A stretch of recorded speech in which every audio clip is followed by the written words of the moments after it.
Good morning, everybody. Welcome to How to Homeschool with Waldorf and Avoid Burnout. I'm Melissa Nielsen with Waldorf Essentials. I hope you are happy to be here today. Today is going to be a great class. I hope you have your workbook with you. If you have not printed out your workbook, Kelly has put that link in the chat box. And speaking of the chat box, I want to make sure that you know where it's at. If you are on your phone, take a few minutes to find the chat box. And we're going to get started here. Also, if you're a hashtagger, if you like to do the hashtag thing on Instagram, I'm still kind of new to it. Kelly's helping me get better at it. My children are helping me get better at it.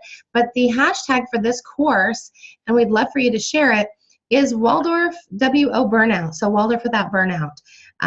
So we want to see, are you talking about it? We'd love for people to be talking about the class and see if there's more classes like this that people would like to have. So anyways, we're going to go ahead and just get right on started. I hope that you will take the time and get present. Remember that this is your time, so I want you to try to eliminate any distractions that you might have, whether it be kids or, animals that are around you. I hope that you're in a distraction-free place because time spent in this course is a gift to you and your family. I want you to really take it seriously, just like you would any other class. It is not just a come and hang out class. I want you to be ready to work. So I hope you have your pens near you. I don't know if you're a pen freak like I am. I have this thing for pens. And so I even have pens that I don't let anybody else use. So I always have my pens near me when I do a class like this. And I've got, whatever workbook materials printed out. So hopefully you have your workbook printed out and you're all ready to go. You got your favorite cup of tea or what have you, and you're present. So we're going to go ahead and dive in. I want you to know that you're in the right place, that Waldorf homeschooling can feel daunting and overwhelming. And this class is going to help you avoid those feelings and help you cultivate peace in your home. Make sure you stay till the end, and we'll give you our free class bonus, which is this great little check-in list that I made. It's called the Waldorf Homeschool Check-in List. I felt kind of silly making it, but it's really a culmination of a lot of years of trial and error and what do I do when I'm prepared and when I'm not prepared. And so hopefully that will help. So you'll want to stay to the end to make sure that you get a hold of that. So what you'll learn today, you're going to learn the gift of self-evaluation.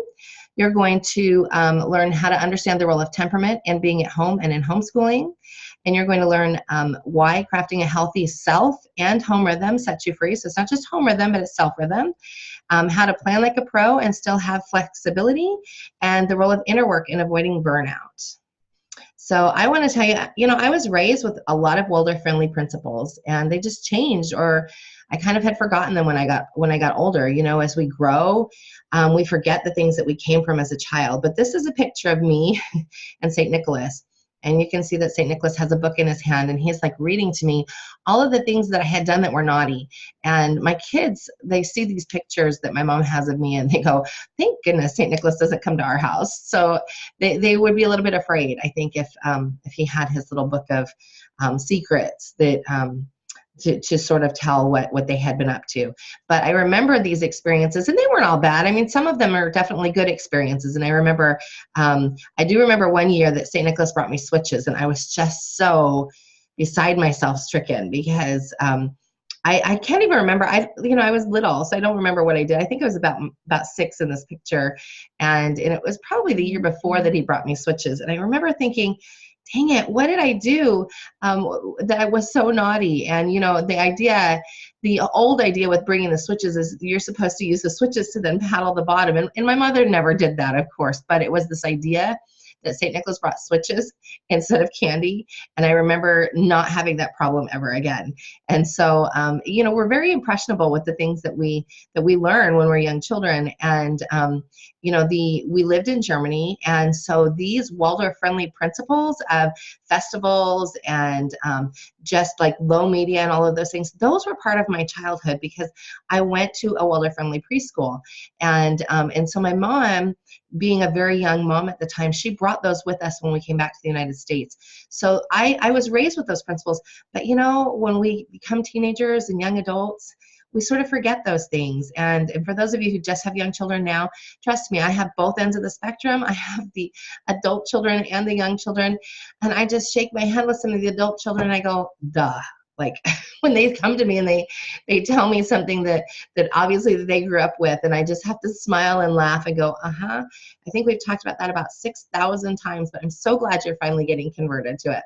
So anyways, you know, a lot of us, even if we were raised with these principles, they may not be things that come naturally to us. They definitely were not things that came naturally to me.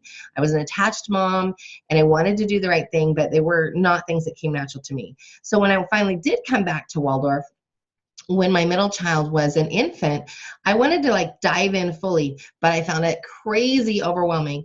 And I have to tell you, it was overwhelming then. And I've been at this for about 17 years. I was calculating it the other day. At first I wrote that I had been at it for about 15 years. And I thought, oh no, wait a minute. It's been more like 17 years. And even though back then we didn't have what's available on the internet now to everybody, it was still crazy overwhelming. And it was overwhelming in different ways. Back then there were no planned out curricula. And so everything was, I had to dive into Steiner's work. I had to really understand it. And that in so many ways was a huge blessing to me because I had to definitely do that work. But then there were other things that I just didn't have. You guys are in such a time when you have all the support near you. And I didn't have that support near me. And so you have that, but I absolutely get it. It's incredibly overwhelming because too much is just too much. What I found over time when I was working this as a young mom, to do Waldorf successfully at home really was only about 20% Waldorf and about 80% me. So I knew I really needed to work on the me part, and I was really struggling in that area.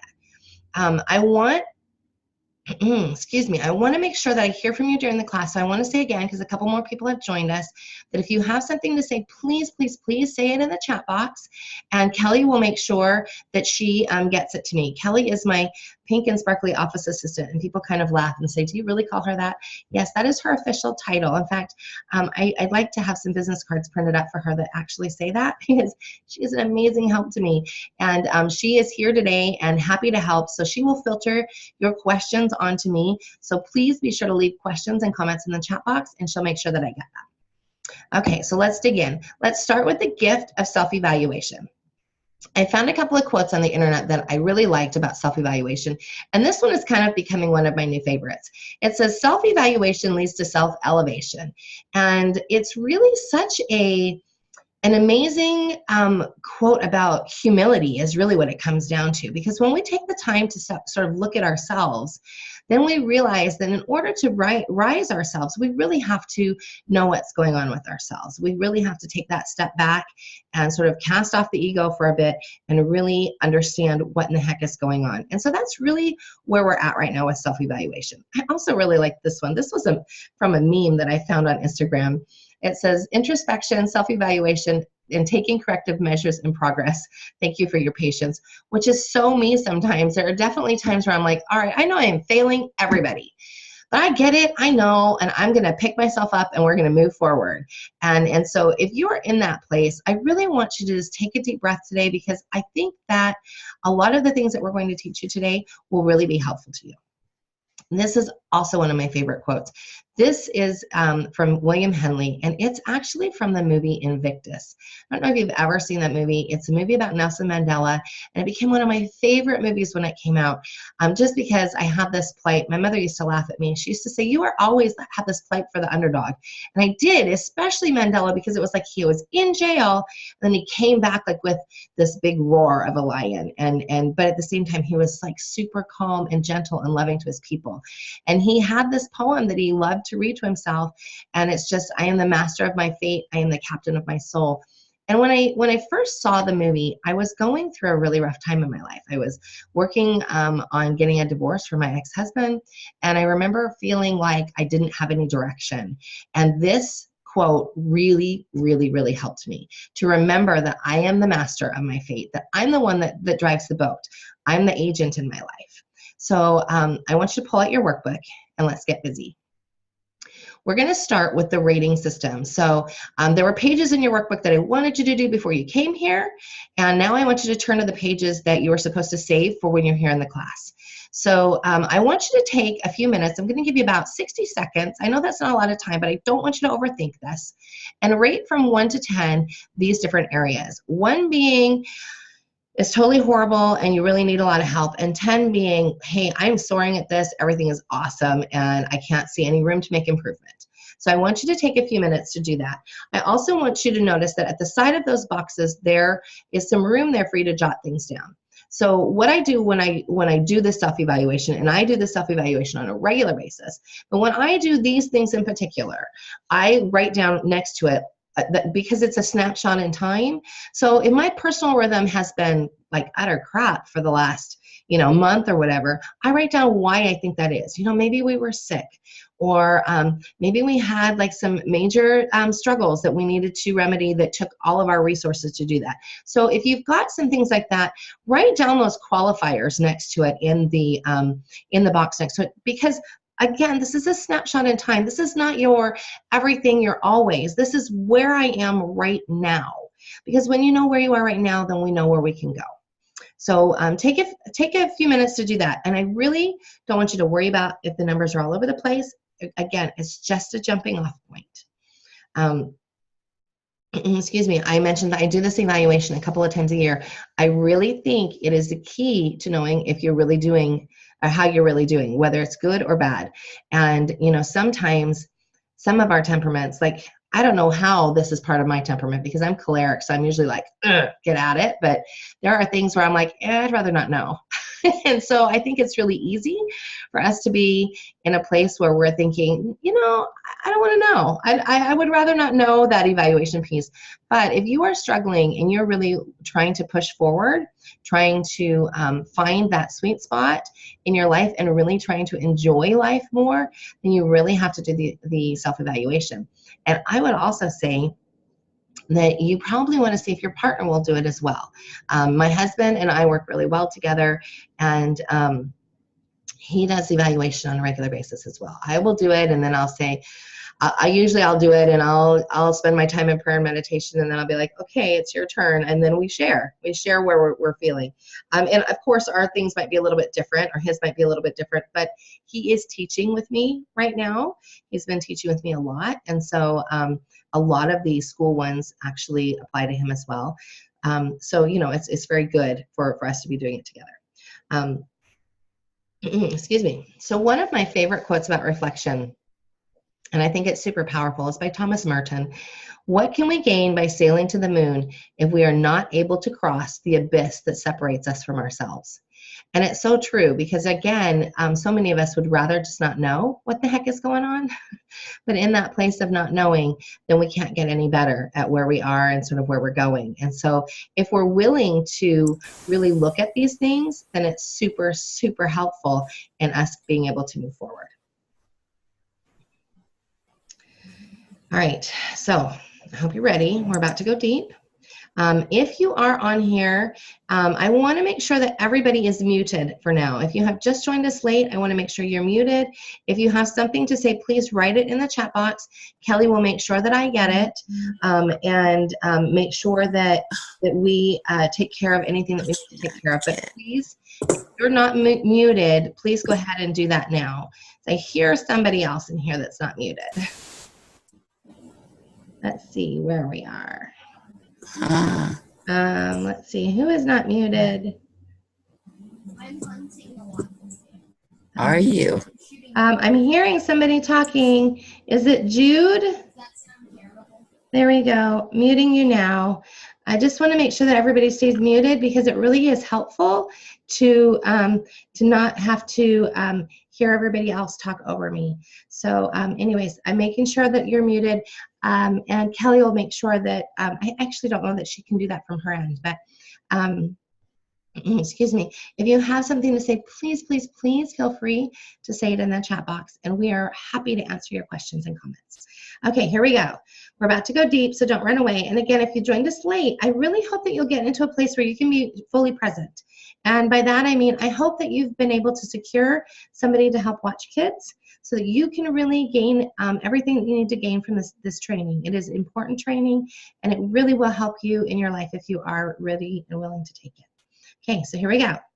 So let's talk about your connection with Source and your personal temperament.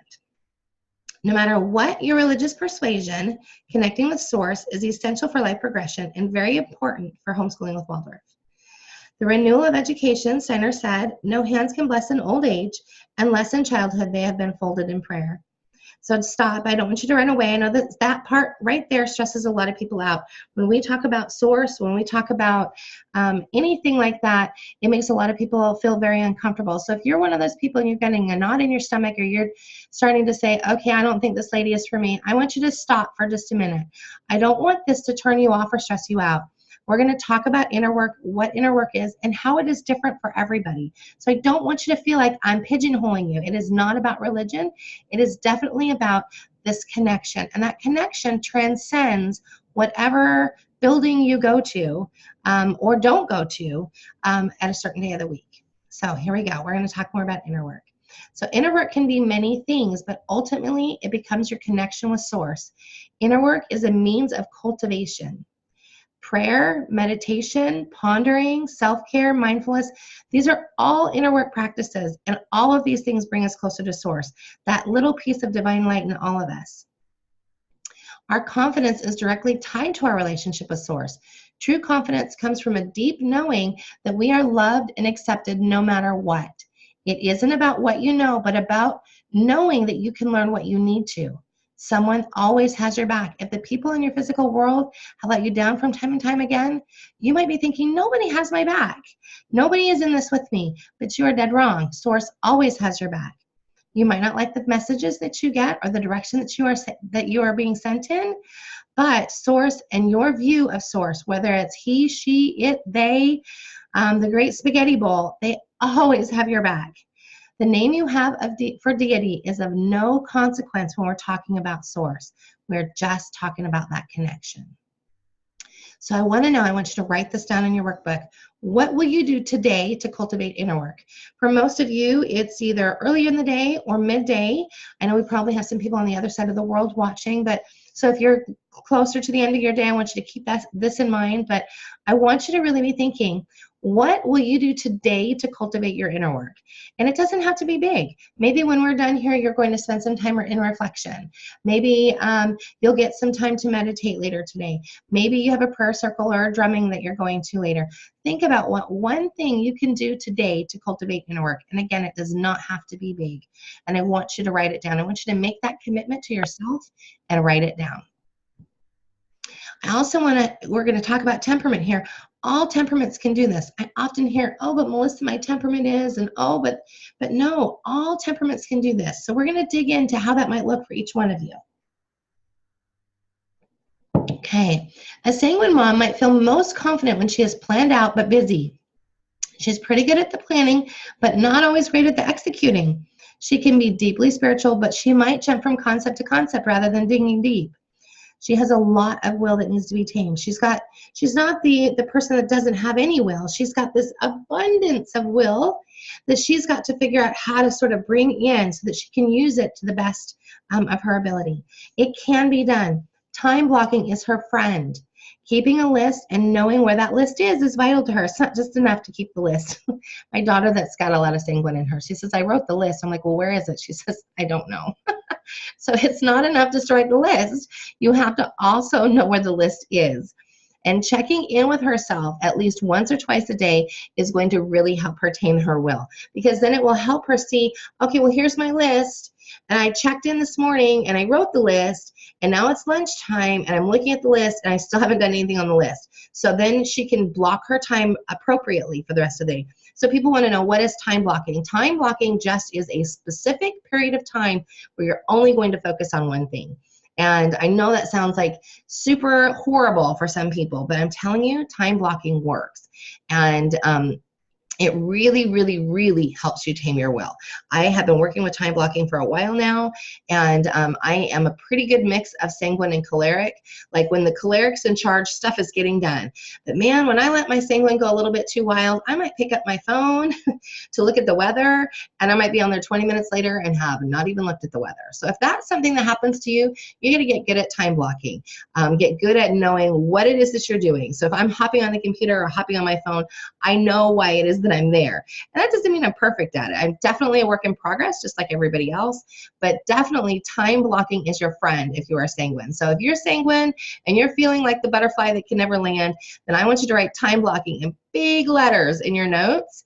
And I want you to either talk to me about it after, write about it in the Ask Melissa group if you need help, or Google it on the internet and find some really good ways to help you with time blocking. It will save your bacon and maybe your marriage and your childhood, all of those things, your children, all of those things. So I want you to feel good about that.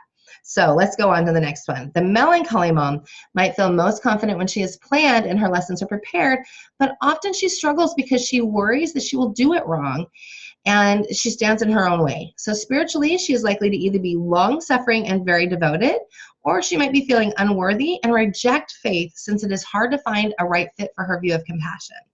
I see this one happen time and again. So rather than looking for a way that the inner work and faith does work for her, she would rather close herself off. And that's a really hard thing, because when you close yourself off to that, you're closing yourself off to some of the biggest empathy givers in your life. So I want you, if you're struggling with this, I want you to really think about that, because empathy comes from that place of faith. And I know people want to argue with me all the time, and that's okay. You can argue with me all you want, but that's where it comes from. It comes from this place of faith. So it really helps you to build up those things, and it helps you to stay balanced. The melancholy mom will overcome her struggles with planning if she learns to just push through and have true confidence in herself and trust herself. She will regularly have to check in with herself to be sure that she is doing things from a place of love and not a place of guilt. So how do you know if you're doing things from a place of love? When you're giving and you're not expecting in return. Often what happens with the more melancholy temperament is they're keeping a checklist in their mind of, I did this for you, now you need to do this for me. And then that can turn into something that's passive aggressive. And we don't ever want to be in that place. Of course, when we are unbalanced, it's easy to slip into that place, excuse me, but we want to always come at it from a place of love. So if you're not willing to do that one thing that your neighbor asked you to do because you love her and you want to do it, then you should better off to say no. Because if you're going to do it from a place of guilt, then you're going to be in a place of really resenting. And resentment builds very easily for the melancholy in that way. And then it builds so much, and then there's nothing that can happen except for it either has to explode or you dig into depression. And we want to stay away from those places. She'll need to help build her will up too. So where sanguines have a lot of will, the melancholy has little will that needs to be built up over time. But once she starts doing it, she will feel the beauty that can come from being balanced. So one of the things that I talk to my melancholy moms about, especially if they're struggling with depression, is to know where that tipping point is. When you know where that tipping point is, then you can come right up to the edge of it and see, hey, I'm by the edge of the tipping point. Now I got to back myself off. Because what you want to make sure is that you're not going over the edge. And that's what happens when you sink into depression, or you're somebody that works with having depression on a regular basis, or even maybe it's a once a year thing or a seasonal thing. And I know we're in the winter, and so for a lot of people, because it's dark, that tends to really add to that. But when you know where that tipping point is, it's a lot easier to stay away from it. So one of the best things you can do for your temperament is to find out where your tipping point is. And most of you know what will trigger you. You know what sends you to another place. So you know that if you know where those things are, then you can cultivate the good things in your life to keep you away from the tipping point.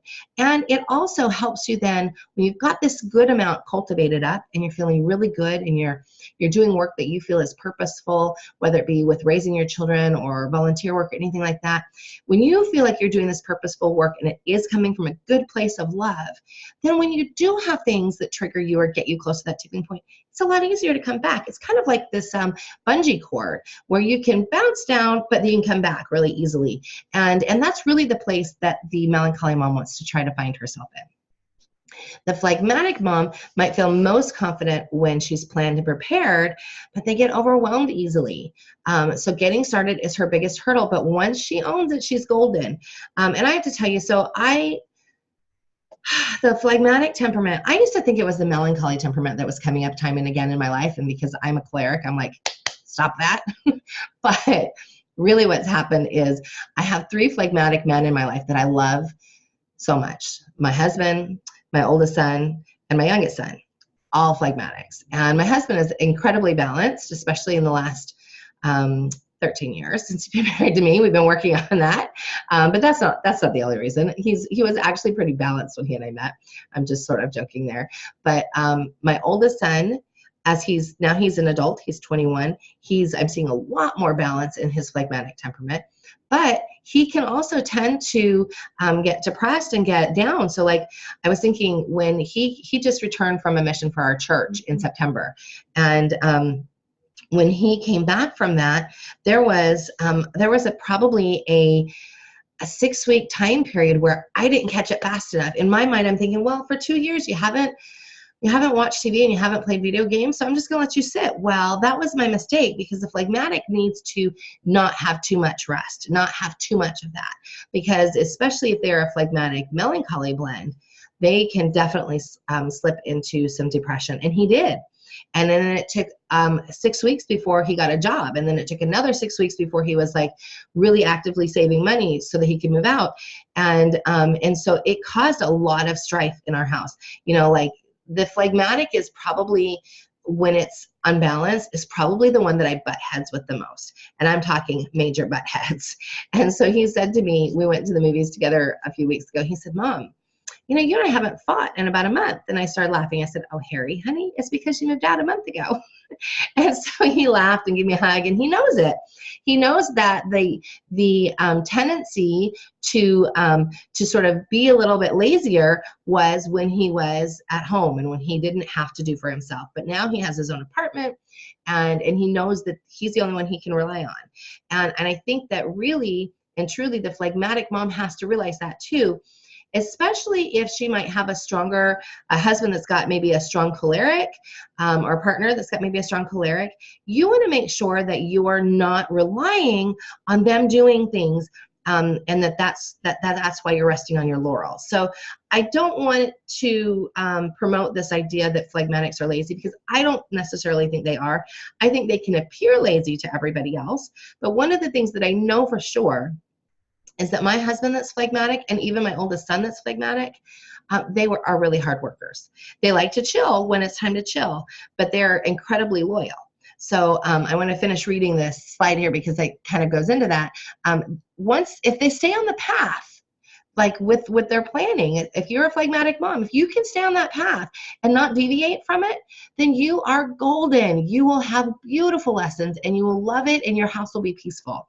Spiritually, they tend to be loyal. They might question, but they ponder and they sort it out, no matter what faith base that is. Steiner called them the sleeping choleric. So I'm like accentuating that here, because watch out. A phlegmatic will take it and take it and take it, and then they're going to blow up. So you want to be careful. That sleeping choleric comes alive, and they have great stamina once they get going. They're also really, they would do well to build up their will, because they're another one like the melancholy that has lower will and needs to help sort of build that up a little bit. It can feel like it's in short supply, and they can do really well from time blocking as well. So the phlegmatic mom, you know, I sort of laugh that I can get on my phone and be looking for the weather, and life will take over, and then I'll be like on Facebook for 20 minutes. But the phlegmatic mom will decide she's going to sit down on Facebook for 20 minutes, and she'll be there 2 hours later. So, you know, you want to be careful with that. You want to make sure that your time blocking has you doing things that build you up and get the things done that need to be done in your house. I will say that one of the things that drives me absolutely bananas about my husband that's a phlegmatic is that he doesn't keep a list. See, like, I would die without a list. For those that can see the camera, these are my notes. I would die without a list. And so I feel like, you know, like I'm this major bullet journaler. I have a note-taking system that really works for me. My husband doesn't have to take one lick of notes, and it drives me crazy, absolutely crazy, because it's all up here. It's all in his head. He very much has it all sorted out. And I learned very early on in our marriage that that if I was worrying about him, that was on me, because 9 times out of 10, with very few exceptions, he has got it down. He knows exactly what's going on. He used to be a newspaper reporter.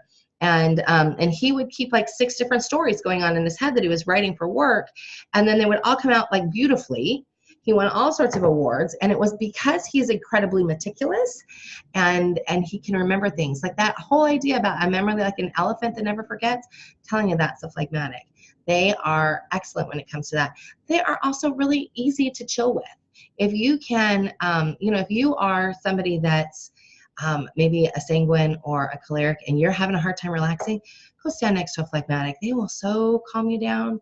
That's one reason why I know Eric and I do so well together, because I'm all higher energy and he's like, oh, let's just relax. And so it's super helpful. I will say, though, I want to pay homage to the fact that they get overwhelmed easily. So if you are a phlegmatic mom and you are feeling the overwhelm of homeschooling, I get you.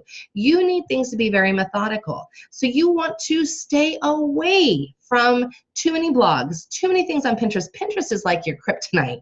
You want to stay away from Pinterest. And if you're going there, you want to type in your search results, and then you want to stick with that. And don't do the also check this and also check that. I go, thank you, Google, for being so helpful. Not. You want to stay very focused. Overwhelm is like, it is a thing for you, for sure. And overwhelm is just a waste of your time. So if you can stay away from the things that make you overwhelmed, then that will like totally help. One of the things I sort of laugh at is, while we are on a lot of social media for our business and to be able to talk with you and talk with other clients, my husband, he's like, I don't even know what Pinterest looks like. I don't even know what Instagram is, because he does not want to be overwhelmed or sidetracked. He's like, Facebook is his only speed, and he's only got a few things, and he's very, very centered on that. So I take lessons from him often when I think about some of the phlegmatic moms that I work with, because I have watched him really balance himself. So if you are struggling, if you're a struggling phlegmatic mom and you are struggling with overwhelm, I want you to take a deep breath, and I want you to make a list maybe of all of the things in your life that are overwhelming you, and let's pare some of those down. It will help tremendously. The choleric mom needs to be in charge. So that's me. She feels good when she feels like she knows it all. She wants to be planned out and will seek to have it all done months in advance. If she comes to it late, then she will survey the landscape and work with what she can. And I want to talk really quick about that, coming to it late. So nobody really comes to Waldorf late. You come to it when you are ready, like when it's time, like when it shows up in your life, even if your child is in 4th grade. Nobody really comes to it late, but there is sort of this like feeling like, oh no, I have to catch up. But for the choleric mom, if she comes into it like in 4th grade, she will see what she has to do, survey it, and she will get to work with what she can. She will not stress about, oh no, I'm way late. Where the melancholy mom might be like, oh, it's too late, I've missed the boat. And I'm spending time going, no, you haven't missed the boat. Come on, get on it. We're moving away from the dock. Let's go. Definitely the choleric mom is the one driving the boat and the one telling everybody else to hurry the heck up because the boat is leaving. So I want you to realize that there's no really coming to Waldorf late, that it's always fixable. We're always in a place where we can always fix it. Spiritually, a choleric mom will be either all in and a leader, or she will be all out and not want to follow any path, one or the other. So a choleric will usually only yield to another choleric that she trusts. And so that's it with everything. So one of the things that's super helpful to me, that my pink and sparkly office assistant, I trust her with like everything. And that's because she and we operate on the same wavelength. It would be very hard if I couldn't trust her in that way. So when it comes to cholerics, if you are not a choleric and you have cholerics in your life that you think sort of pat you on the head and don't trust you, then you have to like meet her where she's at, like come and step forward. And I am, even though I'm pretty choleric, I'm super balanced. I've balanced myself a lot for the last few years. So when I meet cholerics that are like way out of kilter and like they are full on, and I have a few of those in my life, I'm like, whoa, what the heck are you doing? Calm down. You don't have to be so loud. I know you're here. So once you balance yourself, it's really hard sometimes then when you're face to face with somebody else who is like way out of control. And then the choleric in me gets like more built up and more anxious and wants to just like let the word vomit come out and tell the other person to chill out. But she also has a lot of will. We do, like this sanguine, we have this incredible amount of will, but we need to tame it and bring it in. She can have trouble with empathy, guilty. It may feel like a struggle to connect with her children deeply. I remember that very much so for my early mothering. While I had this like innate, insane love for these children, like figuring out like these little beings that I was holding and nursing and doing the things that I knew I was supposed to do was not the same as like letting that guard down and actually feeling. And that's something that it's definitely something that's trained, that you have to seek out doing. And I will say, even though I learned how to do it with my older three, it came much easier for me with my younger two, because I really had to learn to really calm down. And it took me a few kids to get it right. Not that the big ones don't have a connection with me. In fact, sometimes I go, y'all can just fly, like, right? You don't need my permission. Just go. It's all good. But no, it's really about working on that connection. If you are choleric, to soften herself, she will do well to let others be in charge. Again, I know she has to be able to trust that other person. And so, like with my husband that's phlegmatic, I know, because he has that sleeping choleric in him, I know he can bring it. So I trust him with everything. He will do it differently than I do, but I absolutely trust him. And so, definitely when I need him to, or when he steps in and says, you need a break, lady, I am taking them and I am going, and you can stay here. I don't care what you do, but you're not coming with us. And I usually, if I worried about my kids, then I would be stressed out about that, but I'm not, because I trust him. So it would be really good for you, if you are that choleric mom, to sort of let others be in charge. I could very easily get hung up on everything that they eat, everything that they watch, everything that they do when they're not with me. But that does not help me, and in turn, it doesn't help them. And that doesn't mean that you shouldn't be in the same place with your parenting. I mean, I know that if my kids leave with their dad, that he's not going to feed them full of garbage. And if he does, it's not going to be like horrible. I know that if they go out with my mom, again, it's not, because we're on the same wavelength, and I trust my mom. So you definitely want to cultivate people in your life that you trust. And then if you're struggling with people that you trust, if you're choleric, you got to step back and go, why is it that I don't trust this person? And are they really not trustworthy? So that's part of like growing your community. She would do well to let her partner spoil her, and to let her kids be in control of the flour when they bake. Now, I have to tell you, biggest problem for me. I'm like, you're going to spill that. I'm going to have to clean it up. But if you can take a deep breath and step away and just let them make a mess, you will have so much more fun with them, and they will remember those times with you better. They will have a good time with you. And then, it's a fun all around. And the more you do it, the easier it gets, I promise. Plus, they get older then, and you can say, well, you made a mess with the flour. You can clean that up. You don't have to be the one to do it. It's important to remember that we should be working towards balance as adults. So we're often a mix of usually two temperaments. And as we gain life experience and learn to control our will, we should be comfortable in many situations. So that means that a melancholy mom that's getting more comfortable with her will and getting stronger should be able to put on her choleric hat to meet her choleric 10-year-old and tell him what he needs to do. And that the choleric mom should be able to put on her melancholy hat and comfort the 8-year-old that really needs it. So it's about being able to be in both places. It's also about, like in our adult lives, in our adult relationships, it's about being able to connect with your partner in ways that they want to connect. It's not always on you. It's not always how you want things to happen. My husband, who I love dearly, he would come to a yarn store with me and sit while I looked through the yarn for 2 hours. He wouldn't care. He would sit there and read a book or do something on his phone, but he would chill out. And I, conversely, will go and see the next Marvel movie with him. Not just because it's for him, but because I find ways to get excited about what he likes. And he finds ways to get excited about what I like. He knows that I am a huge yarn snob. So he watches out for things that he can do for me that feed that yarn snobbery. And like, he'll get really excited, run from the mailbox, look at the new Knit Picks catalog came for you. Like, who does that? Only somebody who like loves the other person and is really excited about what makes them excited. And so you want to look at your relationship with your partner and see, are you really finding ways to connect with their temperament? I find that temperament in marriages and partnerships is so vital. And we actually have a program that's all based around that and for partners. My husband and I are marriage coaches, and we work with couples all the time that are struggling with that. Temperament is the number one thing. Once you can understand temperament, you can understand just about anything. Okay. Remember, with children, when it comes to with your kids, when we might guess their temperament when they're young, they can often make dramatic shifts around the 3-year changes. And I say 6, 9, 12 plus, because the one at 3, the 1 to 3 is really hard because they're still sort of in that toddler place, toddler to preschooler. So they're really demanding anyways. Sort of, a lot of 3-year-olds are just jerks, and that's not because I'm a mean mom. It just is what it is.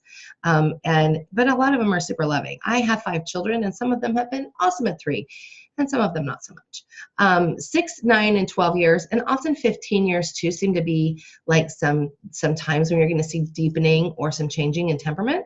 My middle daughter, who is now 17, she had a lot of like major shifts when she was 9. She had a lot of trauma in her life around 9 though too. So at 9, before 9, I would have pegged her as just completely sanguine. She was a butterfly bouncing from here to there.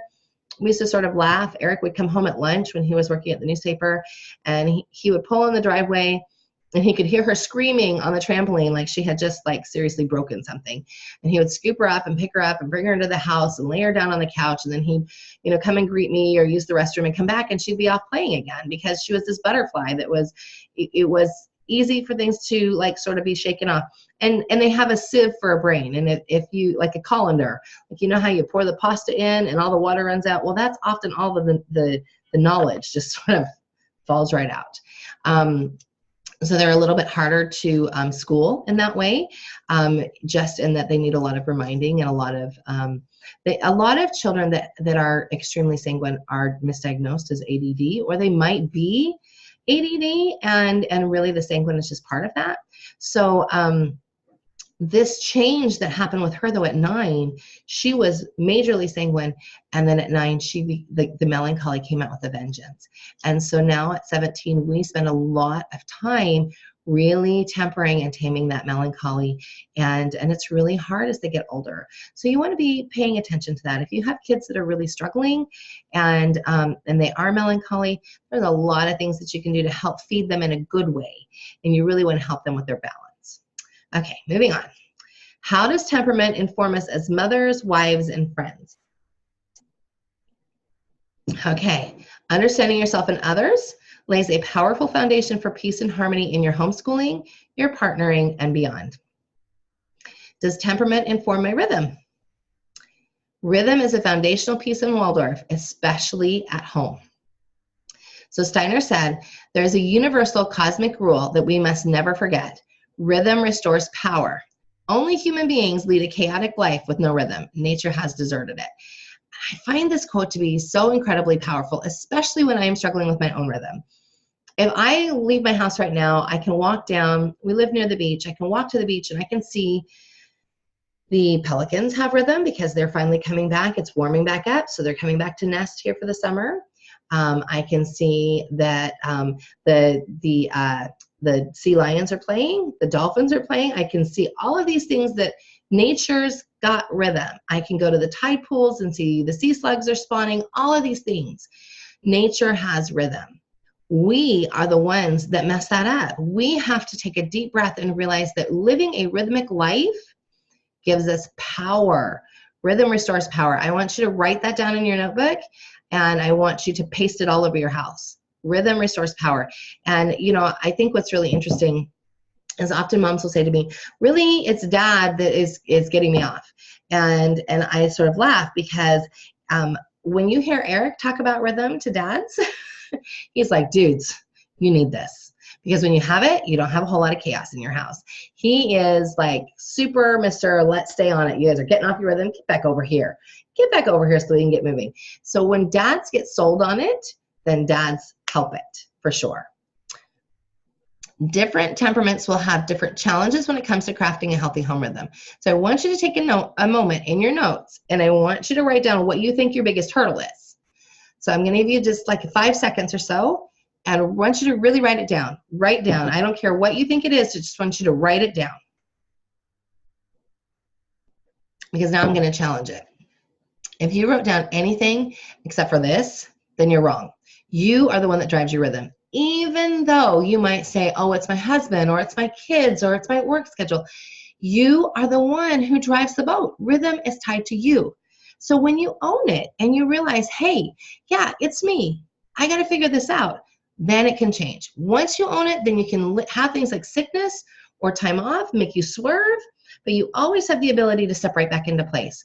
And one of the things that I talk about all the time with planning is when I have my rhythm in a good place and somebody calls me, like a dear friend says to me, hey, I think we're going to be down in San Diego on the 23rd. And I was like, all right, so now I'm thinking about that. March 23rd, that's a month from now. What things do I have to do in my rhythm now that are going to help me be able to step back into things when she's gone? And then I have another friend who said, oh, I'm coming in May. We live in San Diego, so everybody comes to us. We don't often leave, which is great. I love it. But it's really about like knowing where that rhythm is. So I know I can do things. So, and another friend, my dear pink and sparkly office assistant, is coming in May. So we have a lot of things going on. We have a lot of people that come to visit us. And I know somewhere in there, my mom is also going to come and visit us. So if I didn't have my rhythm in a rock solid place and know what was going on, and I didn't say, hey, family meeting time, we're going to make sure that everybody's on the same page, then it would be all over the place. We have a family council every week. And then we have a shorter family council every morning so that we can go through what's going to happen in the day. And my husband and I have a family council every week that's just he and I, where he and I talk about what's coming up for the week. And we do that before the bigger family council. That's when we sort of make the agenda for the bigger family council. So that's really one of those pieces that if you're not doing, and I have moms that say, oh, my kids are little, it doesn't matter. Get on the same page. That's how you get on the same page and stay on the same page, is by having like a family council and knowing where your rhythm is. So it's time to be an agent and own your rhythm. Remember that rhythm is not a schedule. It flows like a river. It is much more than the color of the day or what day you're baking. So in Waldorf land, we sort of feel like it's Monday is purple day and we're going to watercolor and all of these things, or the day that we bake or the day that we clean. It's much more than that. It is a gentle yet deliberate breathing in and out each day. So we have this breathing in and out when it comes to our circle time, when it comes to our main lessons, but really we have to also honor that breathing in and out when it comes to our rhythm. Our daily rhythm is this deliberate breathing in and out. And I want you to just take a minute and think to yourself. I want you to stop.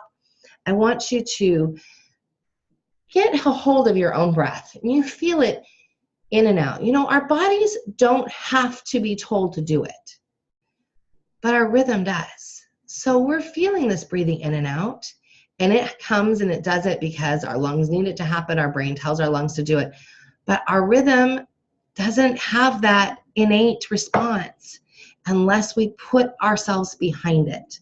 So we have to be deliberate and pushing it and moving it and swerving it and getting the obstacles out of the way. And oh my gosh, I see this is coming.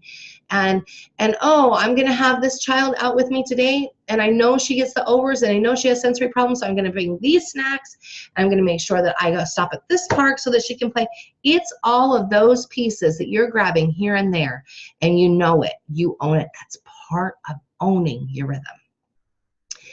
The challenge for you is for the next few days, you really can't craft your rhythm until you start by looking at your actual rhythm. You want to know where your time is going.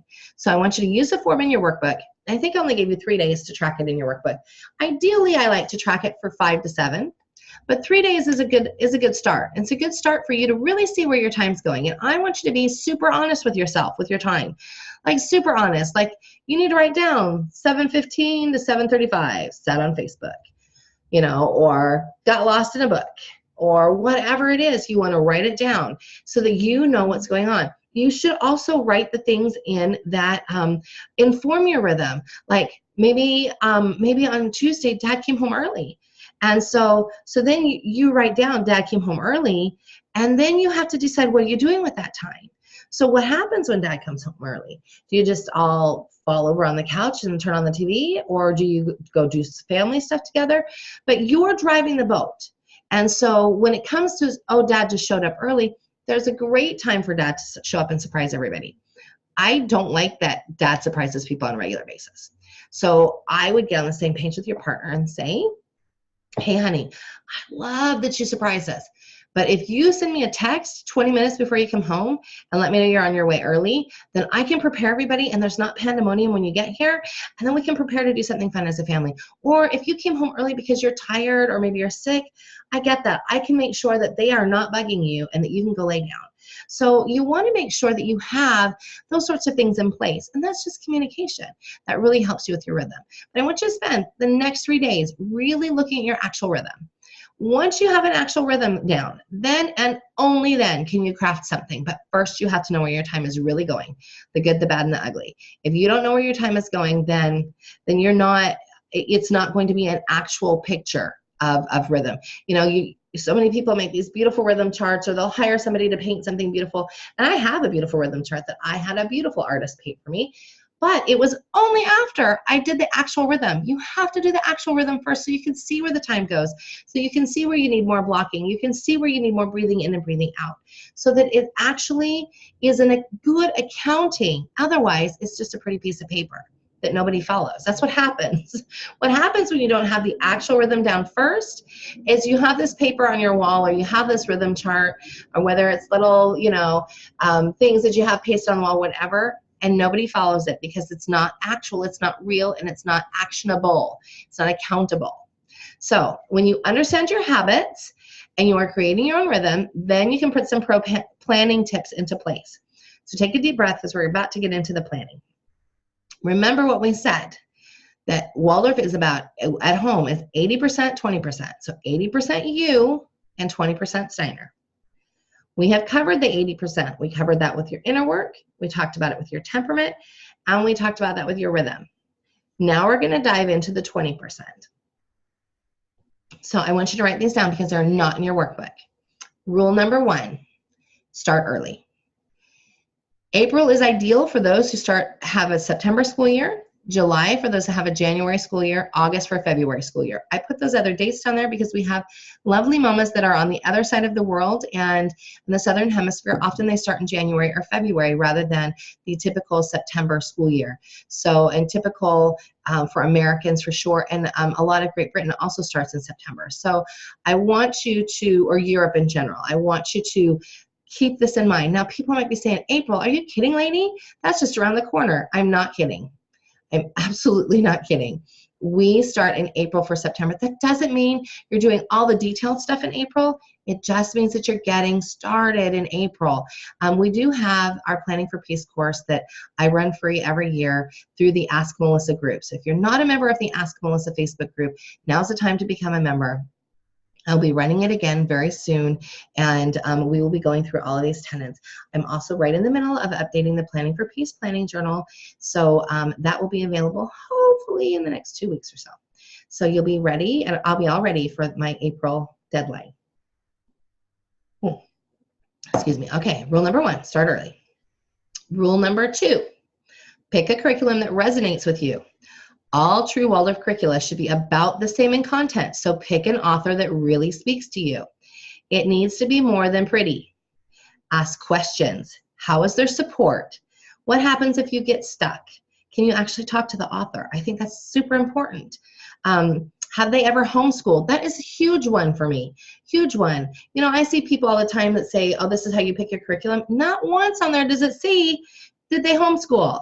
They have to have homeschooled. If they do not know what it is like to be in the thick of it, then they are going to be no help when you have those kinds of questions. So you want to make sure that it's somebody who's actually homeschooled. And you want to look at the reviews. Remember that expensive does not always mean the best. So you want to look at the reviews. You want to ask other people what they think of it. You want to look at whole programs. You want to look at, what their support system is. They have Facebook groups. They have Yahoo groups. What do they have? What is their support system like? And really talk to people who have used that curriculum. And then you want to look at their samples too, and you want to ask questions. If you are working with somebody or wanting to work with somebody that won't answer your questions, it's time to move on. You want to be able to ask questions. I welcome questions. People ask me questions all the time.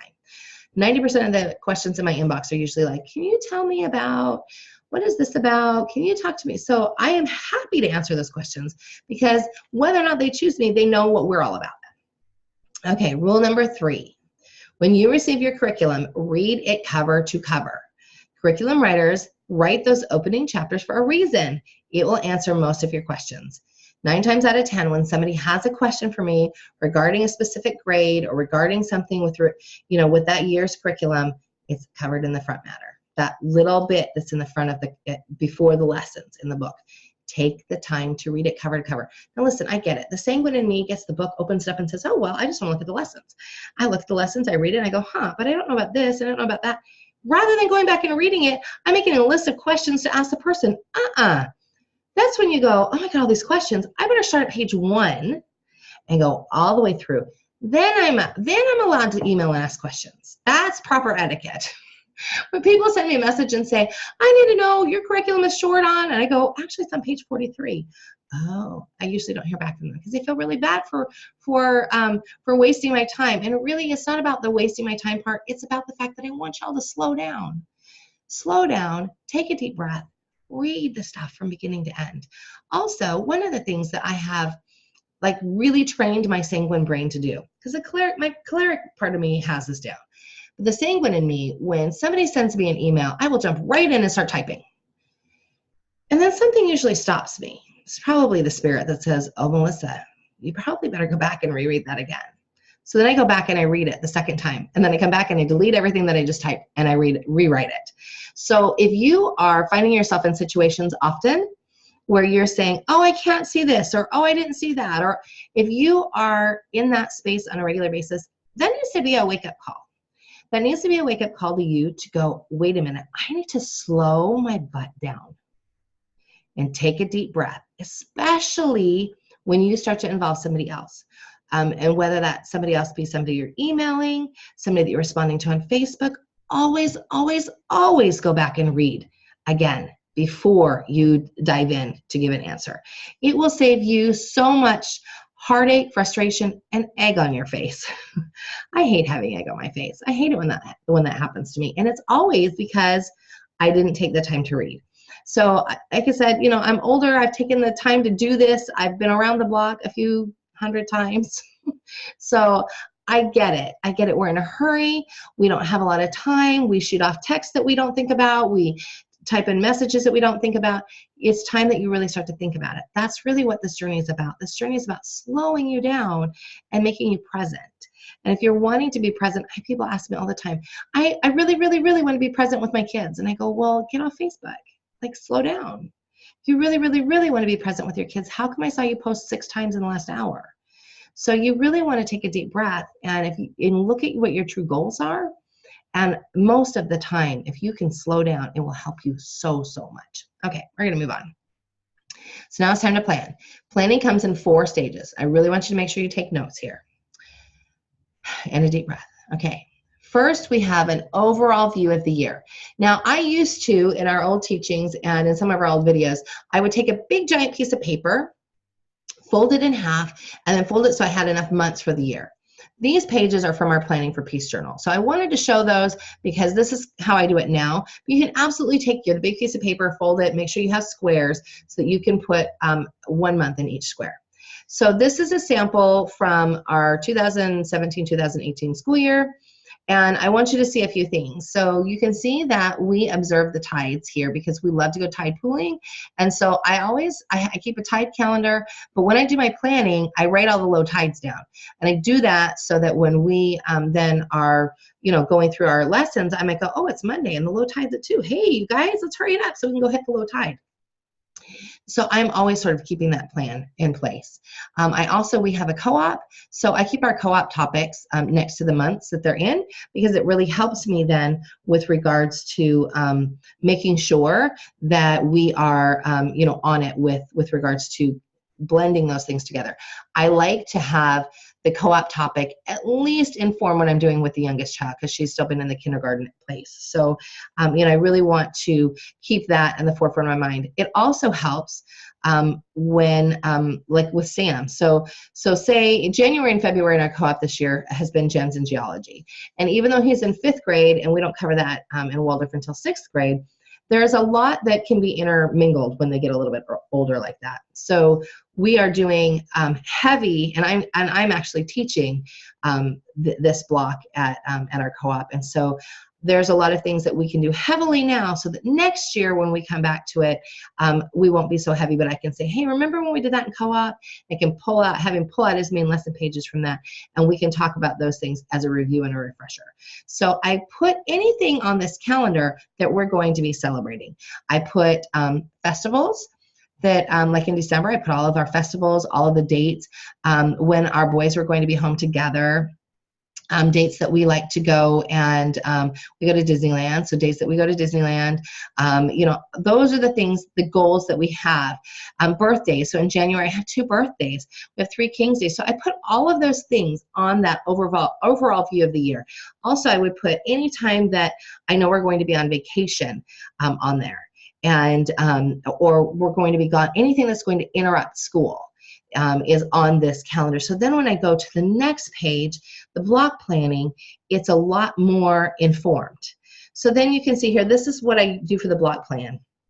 And this will be different depending on the age of your child.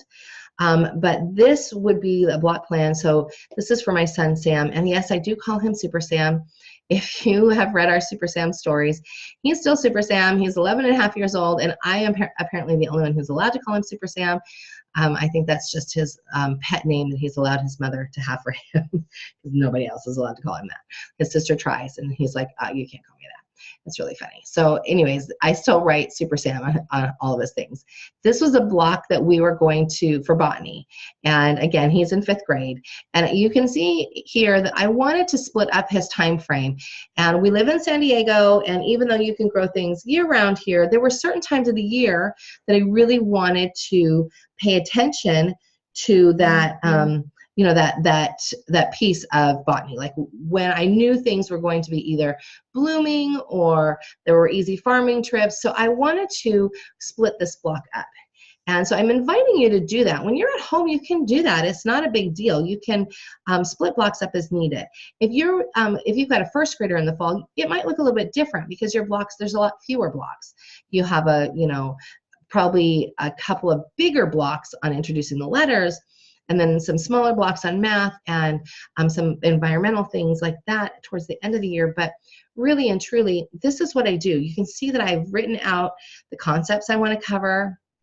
Any of the block notes, I've got some block notes that are different from the first part than the second part, places and field trips I want to go on, books I need to order.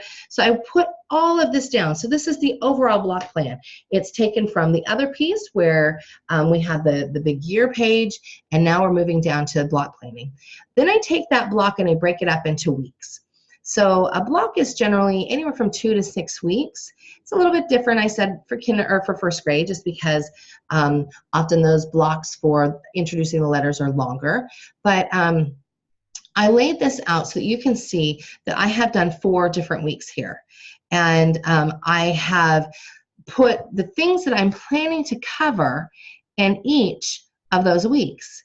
And I also have this completed box here. This is, again, from our Planning for Peace journal that I highly recommend, because I feel like it's definitely the best of the planning. And if you're planning with Waldorf and you've had struggles in the past, this is the way to go about it for sure. So excuse me, I got on here all the places that we want to go to. We go from then this is the weekly breakdown, to then a breakdown of the week and the day. I also put a kindergarten one up here too, but I thought I would go through this first, and I'm not quite sure why that page is wonky. So this is the plans for Sam, and I will say I color code my kids.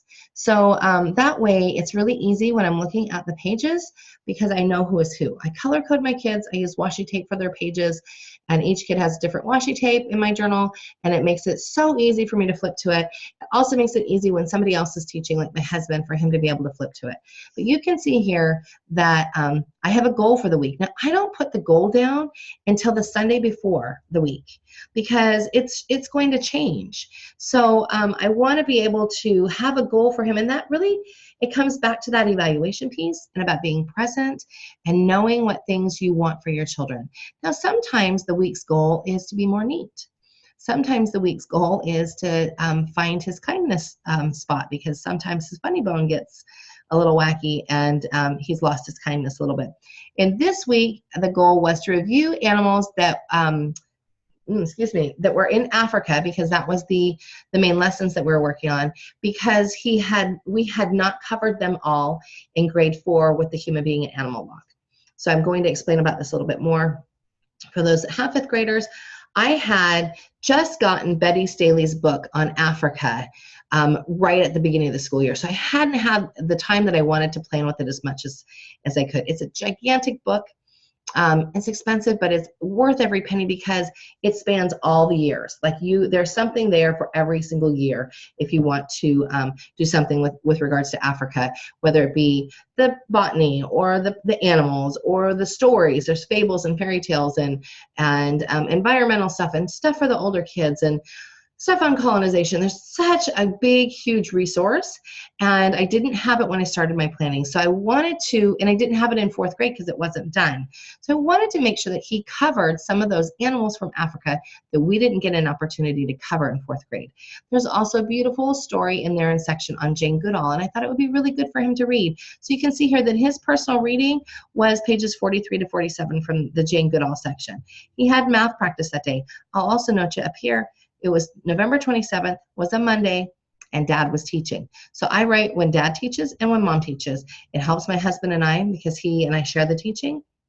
It helps us both realize who's in charge, and we sit down and do the planning together. And if you have questions about that, maybe you and your partner teach together, I'm happy to answer them.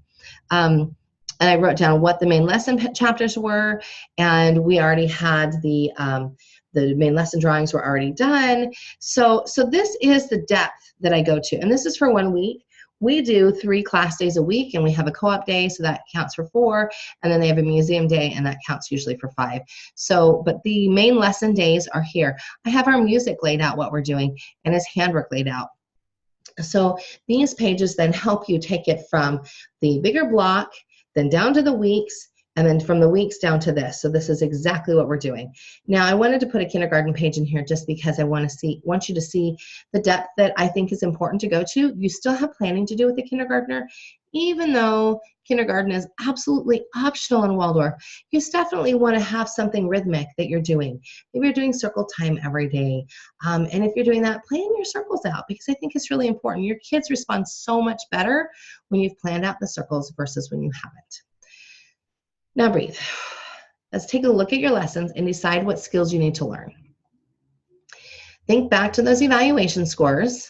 Do you have some skills that you need to acquire?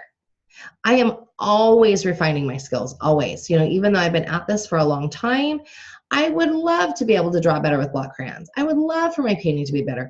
And it doesn't get better if I don't work at it. Excuse me. So it's definitely one of those things that's ongoing. I definitely save my things from my earlier years with my kids, and then I'll bring them back, and I like to make sure that I do them again because I want to make sure that my skills are either the same or better, constantly working to make those skills better or to acquire new skills. Why are skills so important? You want to have the main lesson art completed for at least 2 months in advance before you start teaching, if possible, and always stay ahead of it. So I know that's mind-boggling for some, but I have a main lesson book myself that I keep those art pieces in. Or especially if they're drawings. If they are paintings, then I will paint them in advance and set them aside so that it's easy for me to pull them out.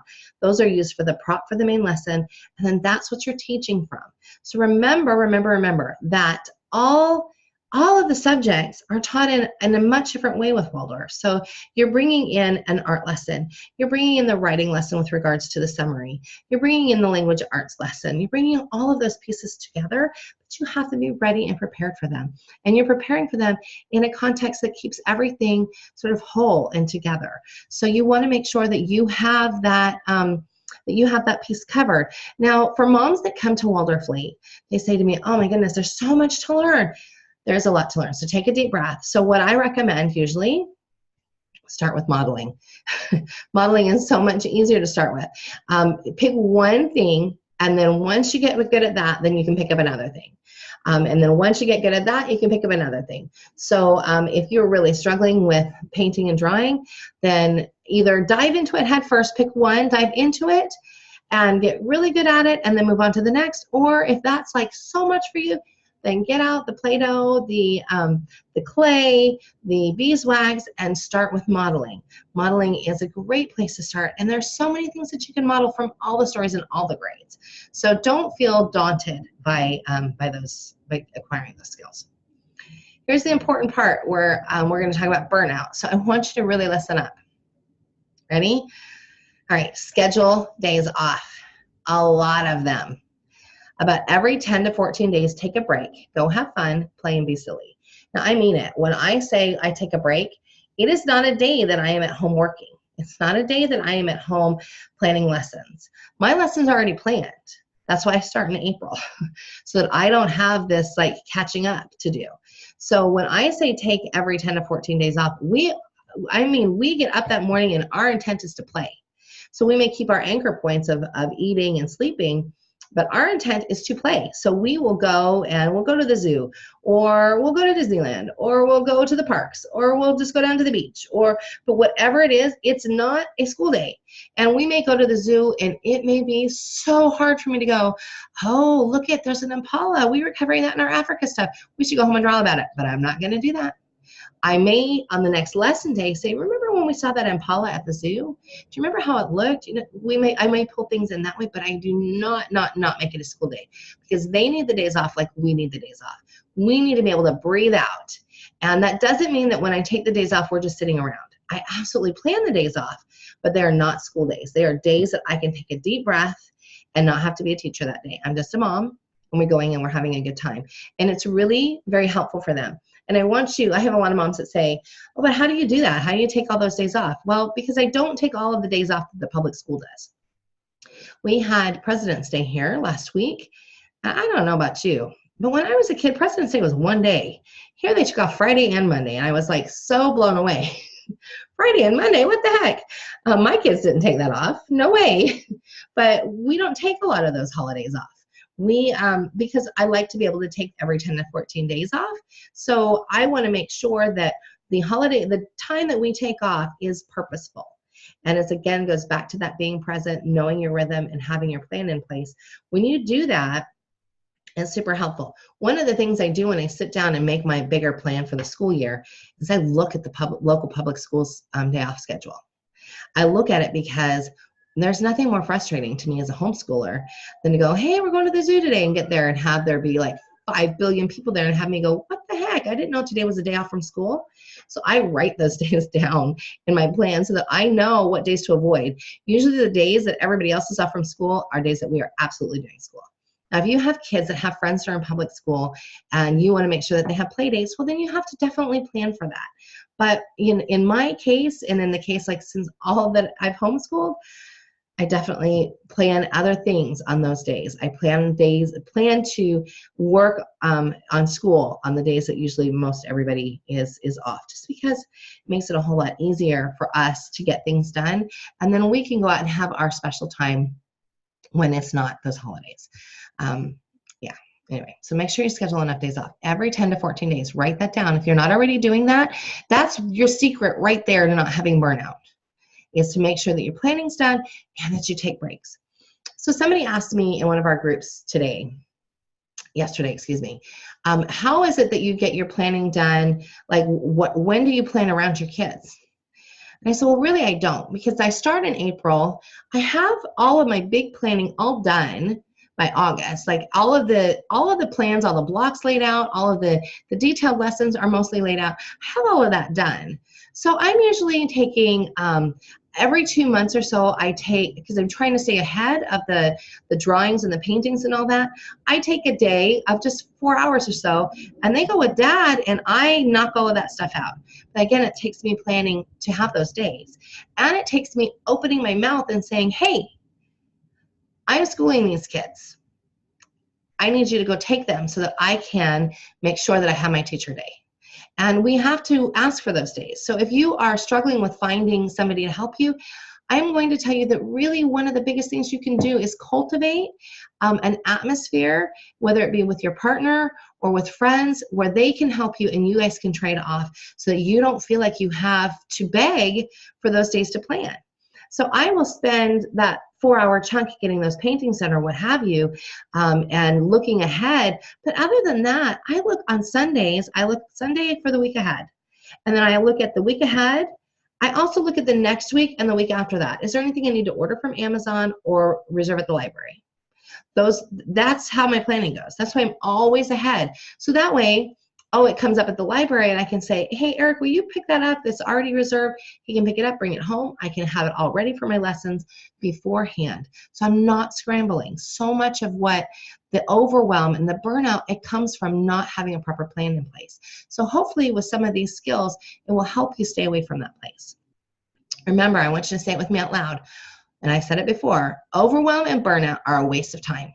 So I want you to say it out loud. Even if there are people around you, I want you to say it with me. Overwhelm and burnout are a waste of time. When you find yourself getting to that tipping point, and you find yourself getting frustrated, I want you to stop and say, okay, whoa, wait a minute. Melissa said this was a waste of time, so I'm not going to go here. I'm just going to take a deep breath. I'm going to step back. And so with that, I would also say that never make decisions when you're exhausted. Ever, ever, ever, ever. My kids know that if I'm tired, they best not ask me to do something, because if they get me to agree to something when I'm exhausted, it's not going to be pretty for them when I'm not exhausted, because they know that they have taken advantage of me. So I try to never make decisions when I'm tired. I'll say, I love you, but I'm going to sleep on that.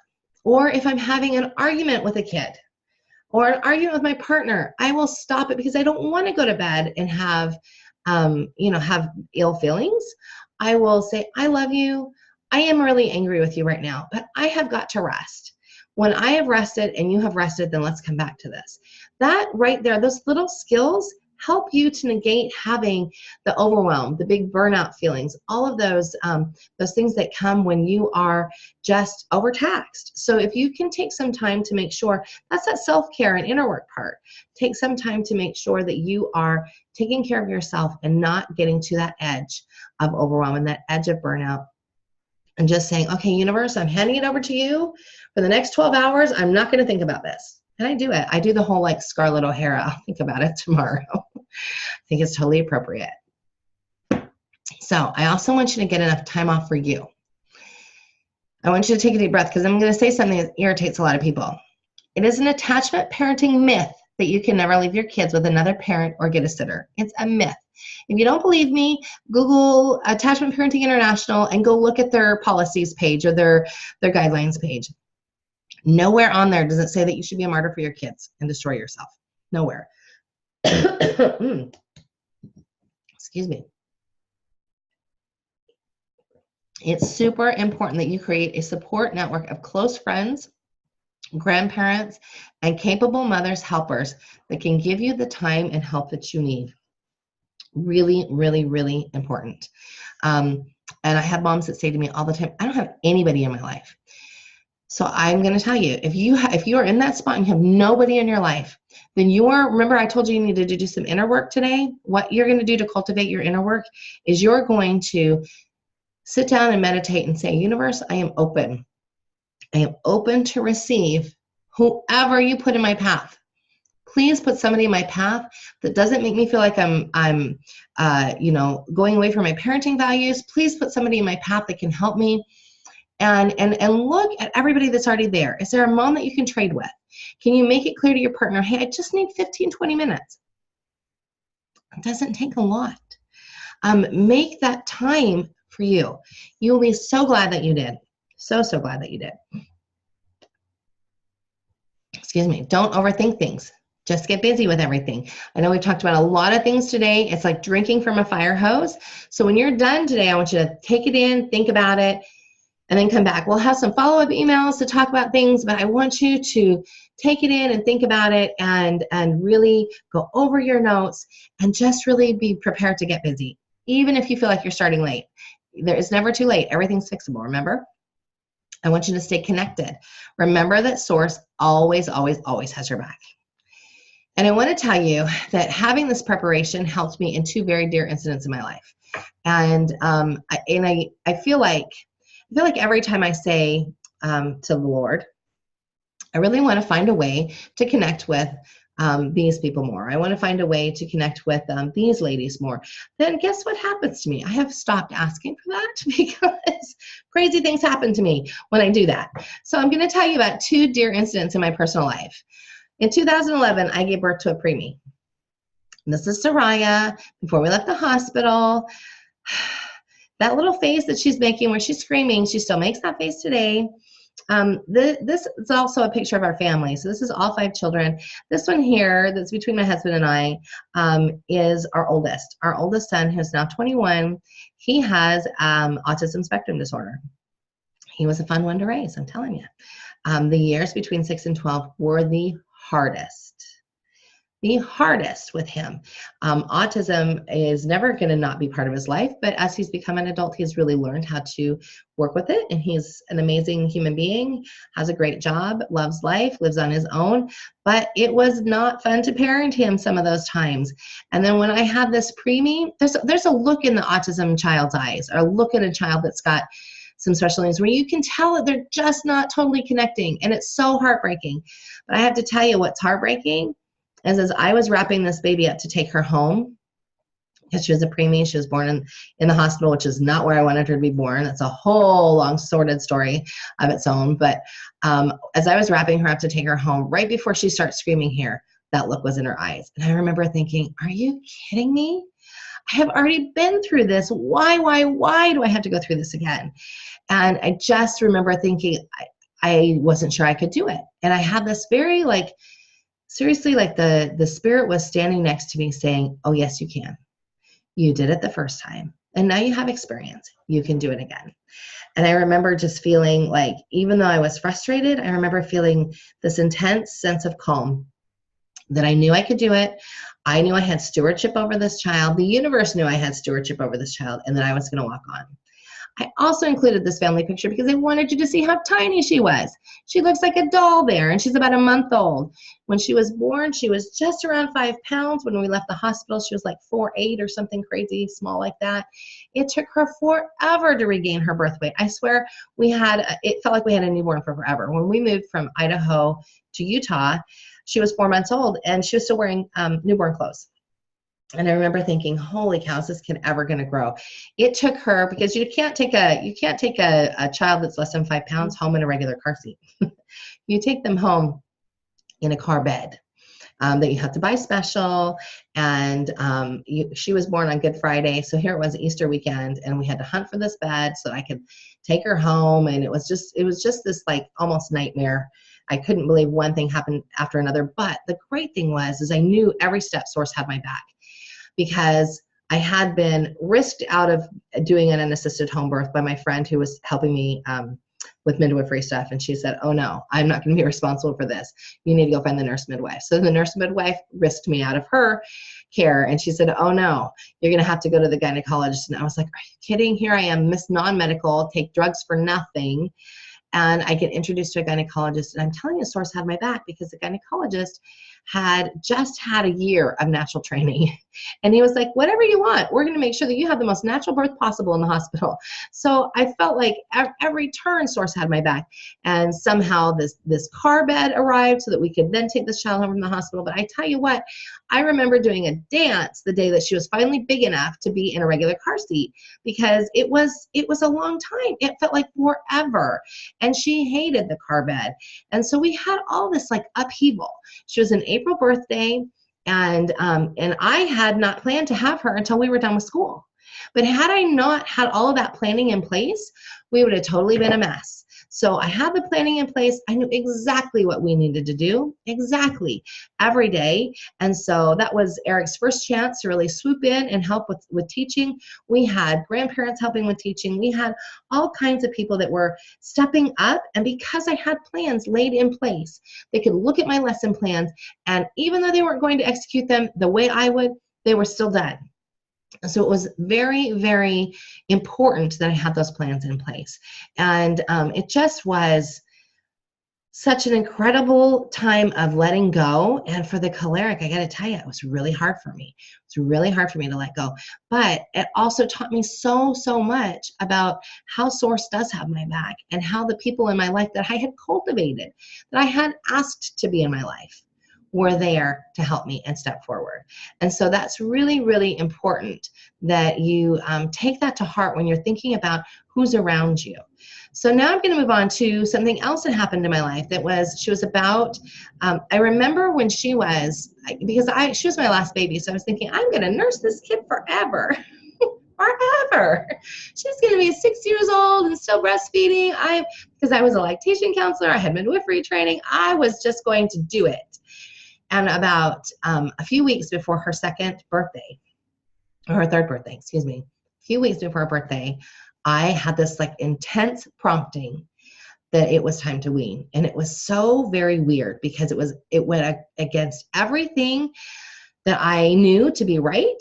And not only did I have the prompting, obviously she had it too, because it was like all of a sudden she was allergic to me. She did not want to nurse. And it was like night and day. And I remember feeling very sad about that. But I also noticed that my milk wasn't crazy. You know, like often when you wean quickly, your breasts are like rocks. I didn't have any sickness or anything like that, but I had something else. In 2014, a few weeks after that prompting, I had a stroke. And so it was like she knew there was something wrong, and the universe knew there was something wrong. So I put these pill bottles here because this is what I came home from the hospital with. I had 21 pills a day. And remember I told you I was not somebody that was a pill popper at all. It was totally against my nature.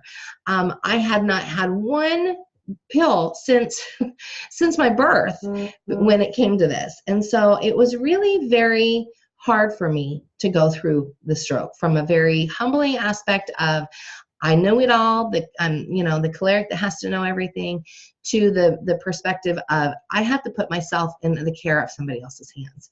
And that was not very easy for me to do. Again, this was something that happened in April, and we still had school to do. And again, people stepped forward because I had really worked to cultivate this atmosphere of having people in our lives that helped us. We moved from Utah to California in that 3-year period of time. So I didn't have any family here, but I had made friends here. I had made friends that I loved and that were able to really help support us during that time. We had church friends. And again, my husband was able to step in and take on the schooling because I had planned out so well. And so I share these stories with you because I really want you to know that you never know when crap's can happen. You never know when you're going to have to like just step out and do something. And it's so nice to be able to come back to it. It's so nice to be able to say, I already did that work. It's there. All I have to do is come back to it. And it was like that. I will tell you a funny story. When I had the stroke, I was just about to start, some geometry with my daughter, and she was 13 at the time, and we were catching up on some 7th grade geometry.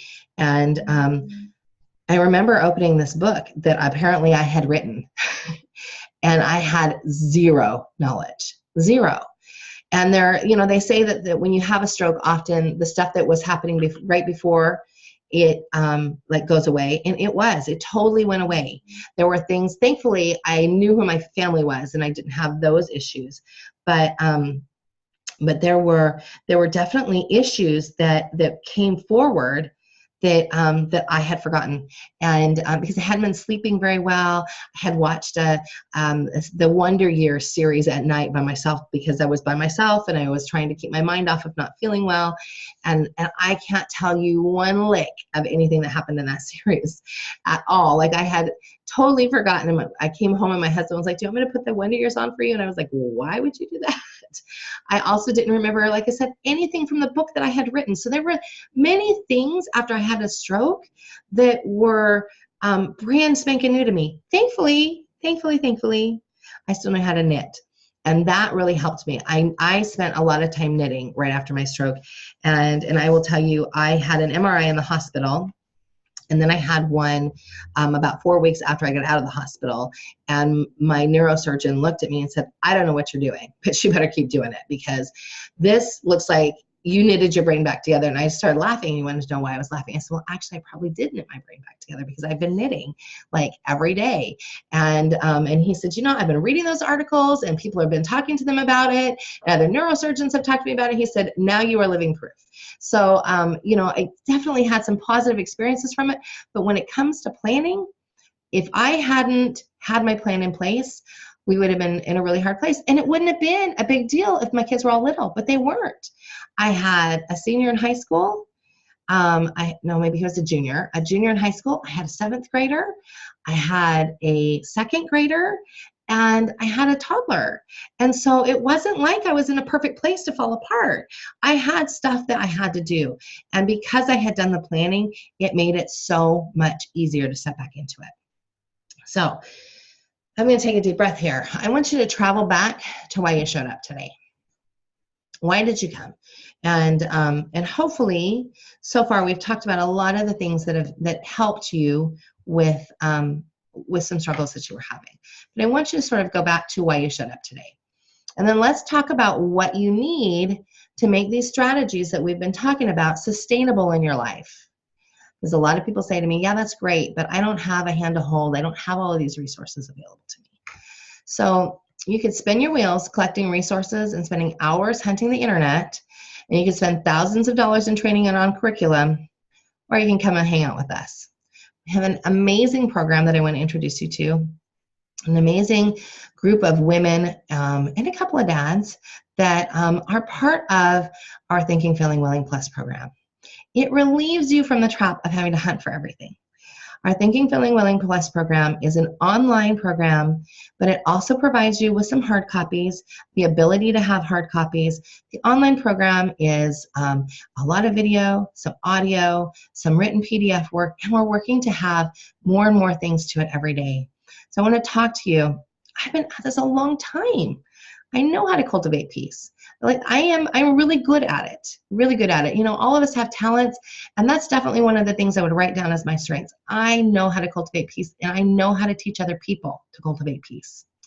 So this is what our program includes. It includes 15 mom lessons, and I want to tell you, we are adding to this all the time. So I'm going to run through these. We have a mom lesson on rhythm, one on the Waldorf curriculum, inner work, temperament, form drawing, planning, drawing and painting, movement, modeling, handwork, festivals, music, writing your own curriculum in case you want to be able to do that. There's our Thrive program for partners, schooling several children. Plus, like I said, we have more mom lessons coming all the time. We have some in the works right now that I'm not going to talk to you a whole lot about because they're surprises. But all of this alone is worth about $750. And then there's more. So we have homeschool curriculum. So we have a Waldorf-based homeschool curriculum from kindergarten through grade 6 that's complete. And then we have guides for middle school, and we're finishing up high school. So we've got 10th, 11th, and 12th that we're still working on. They're in the works. But grades 7th, 8th, and 9th, strong guides. And then here's the other great thing. If there's something that you need to blend, I am there to help you. We have people, not just me, other moms that have walked through it too, that are there to help you sort of blend things together. People that say, hey, this is what I did, this is what I did. So the curriculum is Steiner-based. Oh my goodness, it says my battery's running low. That's no fun. I'm plugged in. Steiner-based, and it's what he recommended for each of the classes. It is refined for the homeschooling experience into lessons that are easy to plan and a joy to present. And like I said, you get all the digital copies included, and you get hard copies at a huge discount. I'm going to just check my cord. Hold on one second. That's no fun. Hopefully that helps. Goodness. Now it says recharging. Computers. Again, this is not my computer. For those of you who joined me late, it's my husband's computer, and I love it. There's something that's intimate about like your own machine. So my machine died, and it's a sad death. I think we'll have to have a funeral for it. But anyway, so your homeschool curriculum is covered.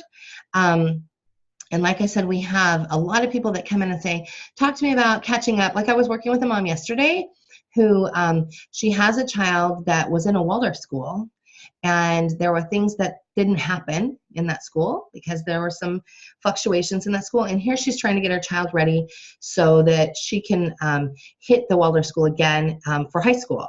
So she wants help with that middle school time. So we are going through piece by piece together and working on those holes that she has. Excuse me. Then we have a lot of extras. Our amazing Music Unfolds music curriculum that was not written by me, thankfully, because it would be really sparse if it was written by me. If it was Melissa Nielsen's take on music, it would be like 3 pages long. But we have an expertly crafted curriculum written by a music teacher for those of us who do not know anything about music. She is an amazing music teacher. Her name is Kimberly Parsons. She has a master's in music. She is an amazing human being, and she took the time to write out a music curriculum for those of us who know nothing about music. So it is a curriculum for kindergarten through 3rd grade, and it says 1 through 3 on here. It's really because the lessons are grades 1 through 3, but the music you can start singing with them when they're little. And it makes it super fun and easy then when you go ahead and get to the 1st grade lessons. Also, our Planning for Peace Journal is part of the program. And back by popular demand, my lovely dear friend, Siglinda DeFrancesca, who writes the Don't Save Gnomes books, and she also wrote Coloring with Block Crayons, the book. She has a set of block crayon streaming videos that they're now included as part of our Thinking, Feeling, Willing Plus program. So that right there is another big chunk of our program. We have an exclusive Facebook group, and I have to tell you something about my Facebook group. People write me all the time, send me private messages all the time and say, Melissa, I don't know how you do it, but you hold the space for all these people. There's no fighting that happens on our group. Everybody's respectful to each other. It doesn't mean we don't cover things that are kind of sticky and things that are icky sometimes and how people feel and sometimes racial and religious tensions, but because we all love each other and we're all kind to each other, it's completely different. You know, I sort of have decided the discourse is dead in our world right now. Like nobody wants to actually talk about everything. Everybody just wants to fight. And Facebook has that like down, right? Like, and especially so many of the Waldorf groups are so full of fighting and contention, not my groups. And it's because I don't allow it. Mm-hmm. So we have this extensive support group that is an amazing mentoring group. And it's full of a lot of other moms that have been there, that have walked these paths, and they're there helping and supporting each other. You also get online mentoring throughout your journey. So if you need to email me, you need to send me a PM, I'm here. I'm here to help you. That's what I do. And like I said, it's also tailored to your needs. So if you've got some special needs, I have people that message me all the time and say, you know, I've got kids that are on the spectrum. I feel like we're neglecting here and we need help there. Hey, that's what I'm here for. That's what I do. You also get lifetime access and lifetime updates. Now, how many times have you been able to walk into a bookstore? Like I use this example. I love Rahima Baldwin's You Are Your Child's First Teacher. I've been at this a long time, you know, so it's been through 3 revisions since I became a parent. I have not been able to walk into Barnes & Noble and say, hey, can I have the new copy? So with the lifetime updates, you always get updates. When we make updates, when we change things, you're the first person. And actually, our Thinking, Feeling, Willing Plus members are the people that I go to first when I say, hey, getting ready to update X, Y, and Z.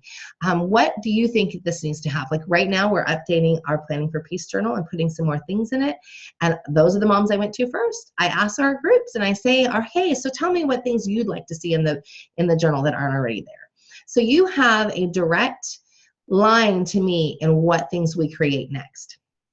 So this program is worth thousands of dollars. It was crafted by a mom and a dad who homeschool every week for the last 17 years. That's my husband. He's an amazing human being. And that's me. And this is my family. It was created by a family for families. I have spent years refining this. So these are my kids. This is actually a fairly recent picture. This was from September. My kids are all over the place. So this is my oldest son here, the baseball cap on. My son that lives in Utah back here in the chair. He was here visiting. My daughter in the beautiful lifeguard shirt, who is an amazing human being. All of them are great. Super Sam back here, and Soraya, our youngest one, in the front. You know, this family, it's not by happenstance. We work really hard for the love and support and the peace that we have in our family. And guess what? all of them have buy-in. That doesn't mean that we haven't had times when they haven't had buy-in and they haven't been fighting. Like my two older boys, man, they're like oil and vinegar a lot of times. But it's funny to watch them as they become adults and how they're changing and how they have more appreciation for each other and how I have to hold my tongue because there are things that they do as they're adults. And I go, I didn't teach you that. Like, what in the heck is going on in your brain? It is an amazing journey. And I hope that you can take it with the peace and love in your heart. So what's the cost? That's what a lot of people say. So, okay, I get it. I want it. What's the cost? So we have just one payment of $567 or 12 monthly payments of $55. I don't want that to scare you because I want you to remember that works out to $1.55 a day for a year. Or the average homeschooler that homeschools for all 12 years plus 2 years for Waldorf kindergarten, that's only $40.50 a year for all the training, all the support, all the curriculum that you need. This program saves you so much money, frustration, and sanity. This is the sign up, and we'll have that in the comments. We can get Kelly to put that in the chat room, and we're going to get ready to open up the Q&A here in just a minute. So I hope if you've got questions, we can go ahead and breeze through them. But I want to talk really quick. Who is this not for? So, you know, people say to me all the time, do you think this program is for everybody? I would love to say, yes, this program is for everybody. And I used to say, yes, this program is for everybody, but it's really not. So it's not suited for anybody who isn't ready to look at their own actions in relation to how their family functions. So if you're going to say to me, oh, well, it's not my fault, it's not my fault, it's not my fault, this probably isn't the program for you. If you are going to say to me, however, hey, yeah, I'm ready to say where my part in this is, even if my part isn't just allowing it. This program is not suited for anybody who's not comfortable exploring cultures and religions of the world through the school curriculum. So I do have some moms like that will say to me, I'm just not going to cover X, Y, and Z. And I will say, why?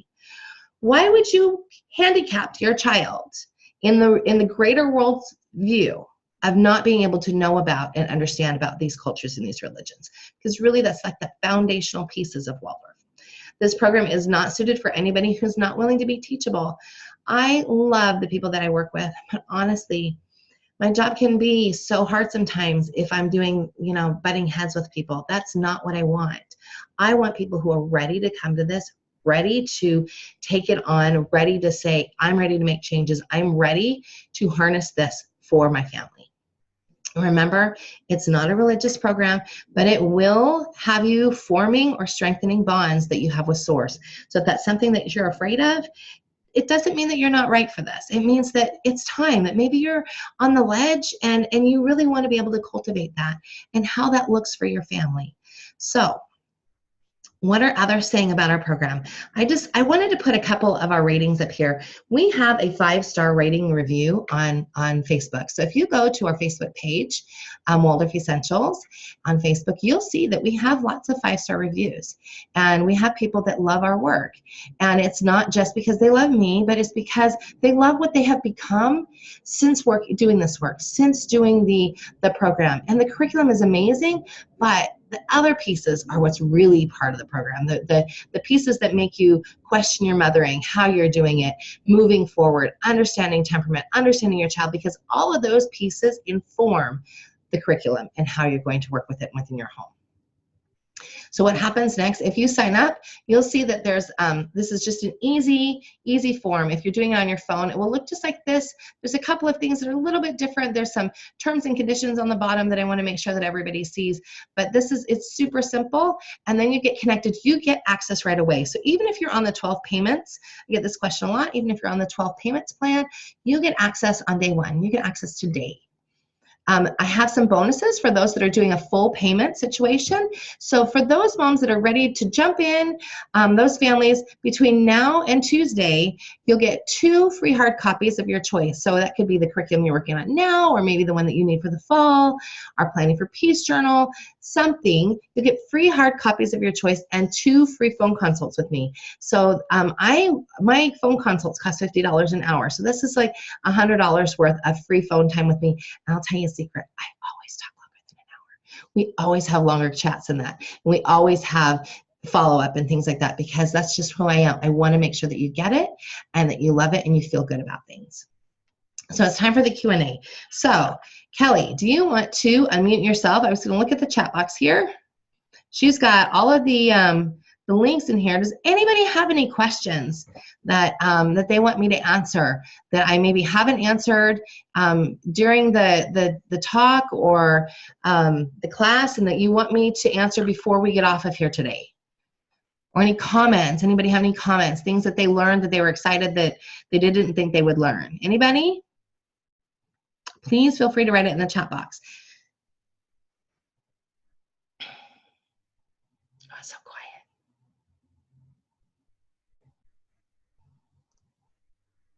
Somebody push the annotate button because I can see your drawing on your screen. When you push the annotate button, it draws on everybody's screen. That's okay. Anybody? Well, if we don't have anybody that has any questions or comments, then I think we are good to wrap up here. Do you have anything, Kelly, that maybe I have missed? I'm also going to put a link for the Ask Melissa group. Good idea. It helps give kind of that vibe of what the groups are like and how the people are. And yeah, absolutely. That's a great place too, where if you've got questions and you aren't feeling very sure about asking them. Like I said, I keep all of our groups a pretty tight rein on them. I try to hold the space really well for everybody, so you should not feel worried about asking any questions in any of our groups because we really want you to feel comfortable. So I guess if nobody has any questions, you are welcome. Heather says thank you. Oh, let's see. Amber says, thank you so much for offering this class. We are coming to Waldorf late. My daughter is 12 and about to start 7th grade. Is it too late for us? It's not. So I guess my first question would be, when is your daughter turning 13? Because a child of 12 generally is in 6th grade. So unless she is 13 already or going to be 13 within the next month, then really she should be in the 6th grade curriculum right now until the fall. And then in the fall, you would start the 7th grade curriculum. So things that, I'll just turn 12 January 25th. So yep, she's still in the 6th grade curriculum right now. So you will start the 7th grade curriculum in the fall. So things I can answer this. Oh. We started your program when Jonas was 12. He turned 13 January 29th of that year. He just turned 24. 24, my husband had to answer that. That's horrible. He just turned 24. So he's married and has a baby, and that baby is being raised Waldorf. And so it is definitely not too late. Definitely not too late, for sure not. So I would say things that when moms say, what things do I need to make sure that my child should have when they're coming to Waldorf, maybe in 6th grade, would be, let's look at the history parts. So you probably want to get a consult with me and let's chat about what it is that you need, because honestly, we want to make sure that all of your history is up to date. So that way, when you start going into grade 7, so grade 7 starts with the Explorers and the Renaissance. So you want to have all the history before then sort of caught up. And I have some brilliant ways to do that. It's not super hard. And then the other thing that I usually have people look at is the writing. Whether you're coming from a public school situation or other homeschool situations, sometimes no matter how much we try, their writing is maybe not up to speed. There's this piece that happens when you're starting from 1st grade doing these summaries built upon built upon built every year. Is that the summary writing sometimes is lost. And so we usually go over that and get a good baseline. And once we have a baseline, then it makes it a lot easier for us to sort of understand where we need to fill in. So if you have questions about that, please feel free to send me a message and we're happy to start there. So let's see, I'm going to catch some of these other questions here in the chat box that I see. So Heather says, we are so excited. We started homeschooling our daughter in January and pulled her from our Waldorf charter that had gotten off track from what we wanted. That happens. And we're using your 2nd grade curriculum, are so in love. I'm so glad that you like it. You know, I really, 2nd grade's a fun year. I really love all those fables and saints, and all of the animal stories are some of my favorite. We have like a love affair with Thornton Burgess in our house. We love Thornton Burgess. We have read so much Thornton Burgess, and we're actually reading something else right now. My daughter says to me last night, Mommy, I really love these. When are we getting back to those animal stories? So I love the curriculum for 2nd grade. It's such a fun year. And it's a fun year for children because they're not little anymore, and they're definitely not big. They're definitely in that in-between place, and it's a fun time to see and be with them. So good luck to you there, Heather. Lynn says, sorry I was so late. Don't worry about that. You got your time zones. I'm glad you're here. I'm glad you were able to attend, Lynn. Hopefully everything went well for you. And if you have any questions, please drop them in the chat box. So I want you to know that we are going to have, this is recorded, so you'll get the recording in your inbox probably in the next few hours, and that way you'll have it all and you'll be able to watch it again. And if you have questions that come up after that, please feel free to send me a message, or you can ask them on the Ask Melissa group. You can always grab Kelly if you've got any administrative questions, things like that. She's happy to help you. She's also amazing at, she has 8 children, and she has homeschooled just about all of them at one point in time or another, right? Yes, this is our 21st year. That's so crazy. So I've been at it 17 years. She's been at it longer than I have. And so she is a great mom to talk to if you've got questions about, just about being in the thick of it. So Rebecca says, does the $500 include future high school? Yes, $500. The $567 price includes everything on our site now and everything that we will add to the program in the future. So you pay one time, and you have access to it forever and all of the things that we add to it. We add to it on a regular basis. I'm working on things right now that we're adding to it. Like I said, we're updating some things, and as we update things, everything is always there. So all of the curriculum will always be added to on a regular basis, and as it's added to, you will always have access to it. And no matter how things change on the site, you will always be, always have that. So it's lifetime access. So you're paying for an entire program that's for all of the years, what some people charge for 1 year. So I want you to think about that, and the fact that we have such amazing support system. So, even if you don't have a great support system in your outside the internet life, you always will have moms here that are in this life that you'll be able to talk to. So also I wanted to make sure, and I think Kelly put the link up there. For those of you who stuck through to the end, I want you to download our freebie, which is this check-in list. And it's this list that I compiled over the last couple of years of really having, it's actually been kind of the culmination of a lot of years of really being able to pick how we, what we do on days that we don't feel completely ready to face the day.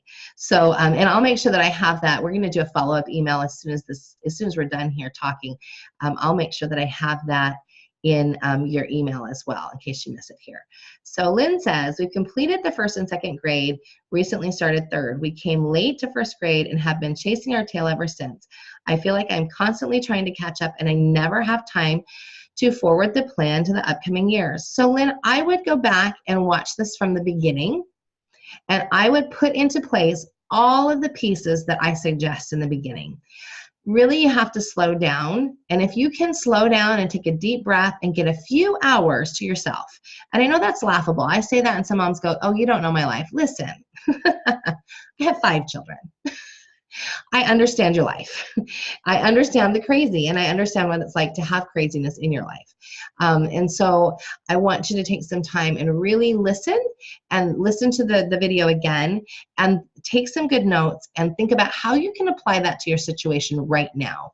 Because I do believe that you absolutely can, and I think that you can get yourself into a spot where you feel like you're ahead because you don't want to feel behind. Feeling behind, I want to impart to you, and this is not like for guilting anybody, and this is not necessarily directed just to you, and this is just for anybody who's listening. Your children know when you are behind. Your children know when you are not present and you are not there with fullness of mind for their lessons for the day. They know it. And so you have to ask yourself, what is it that I want to bring to them? If this isn't what you want to bring to them, then you have to take a step back and you have to own it, and you have to decide, okay, I'm going to fix it so that next time we're not in this place. And you're really the only one that can fix that. And really, you have to decide what it is that you want for your Waldorf homeschooling career. And if this is this beautiful education that you want to bring to them, then you've got to take the time to do it. And there's no magic bullet around it. The things that I've laid out here today are tried and true ways to actually make this happen. People say to me all the time, in fact, one of the biggest hecklers I've ever had has said to me, I don't know what you're talking about. This is not possible at home. And I'm like, oh, really? Really? Let me tell you, if you do it my way, I promise you, you will have results. I promise you, you will. If you don't do it this way and you want to go off, and people will say it to me all the time, I'm just going to go do it this way. And I'll go, that's all right. You go ahead and you try that. But I promise you'll be back. 9 times out of 10, they come back and they go, I tried something that seemed like it was so logical. But this is tried and true. This is tested and tested and tested.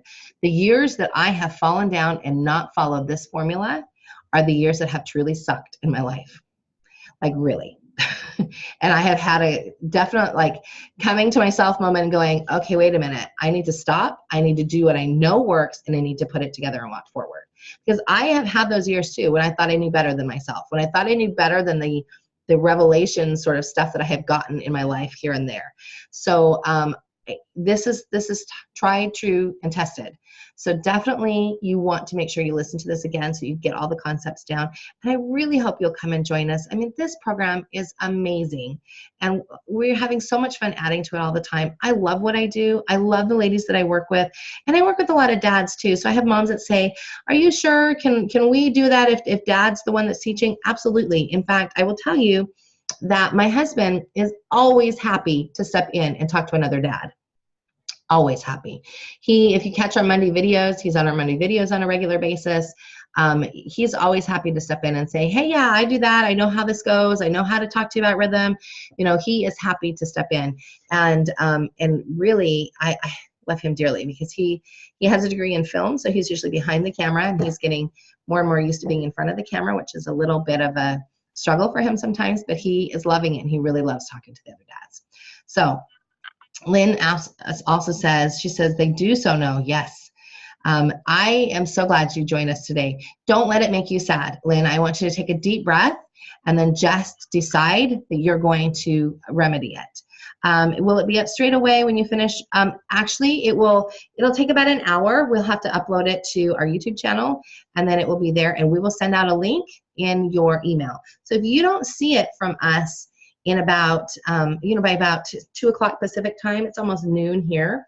If you don't see it by then shoot me over an email, but I'm pretty sure it'll be up there pretty quick. So we had a little baptism by fire yesterday with Thursday's class, and Eric got it all sorted out. So we should be in good shape, and you should be able to get this. So let's see, somebody else says, I have a 4th grader that I use Waldorf Essentials through 2nd grade. He's currently at a Montessori-inspired school, but I've been trying to supplement with the stories North Smith this year from form drawings from Waldorf Essentials on the weekends and days off.